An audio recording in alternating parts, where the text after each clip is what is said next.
किसी जंगल में एक उल्लू रहता था। उसे दिन में कुछ दिखाई नहीं देता था, इसलिए वह दिन भर एक पेड़ पर अपने घोंसले में छिपकर रहता था। सिर्फ रात होने पर ही वह भोजन के लिए बाहर निकलता था। एक बार की बात है, गर्मियों का मौसम था, दोपहर का समय था और बहुत तेज धूप थी। तभी कहीं से एक बंदर आया और वह उल्लू के घोंसले वाले पेड़ पर आकर बैठ गया। गर्मी और धूप से परेशान बंदर ने कहा, ओह बहुत गर्मी है। आकाश में सूर्य भी आग के किसी बड़े गोले की तरह चमक रहा है।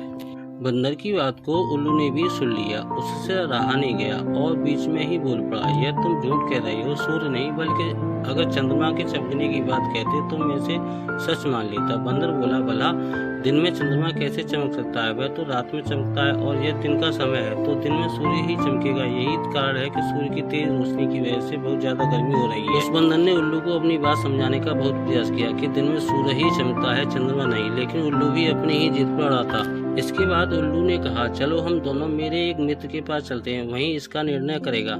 बंदर और उल्लू दोनों एक दूसरे पेड़ पर गए।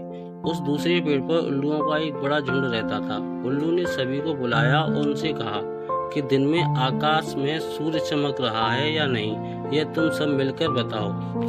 उल्लू की बात सुनकर उल्लुओं का पूरा झुंड हंसने लगा। वह बंदर की बात का मजाक उड़ाने लगे। उन्होंने कहा, नहीं, तुम बेवकूफों जैसी बात कर रहे हो। इस समय आकाश में तो चंद्रमा ही चमक रहा है और आकाश में सूर्य के चमकने की झूठी बात बोलकर हमारी बस्ती में झूठ का प्रचार मत करो।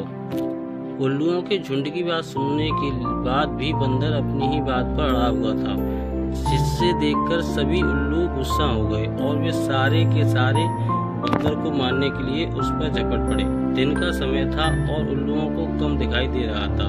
इसी वजह से बंदर वहां से बचकर भाग निकलने में कामयाब हो गया और उसने अपनी जान बचाई। तो दोस्तों, हर कोई कहानी एक कोई ना कोई सीख देकर जाती है। इसी तरह ये भी कहानी आपके लिए एक प्रेरणादायक होने वाली है और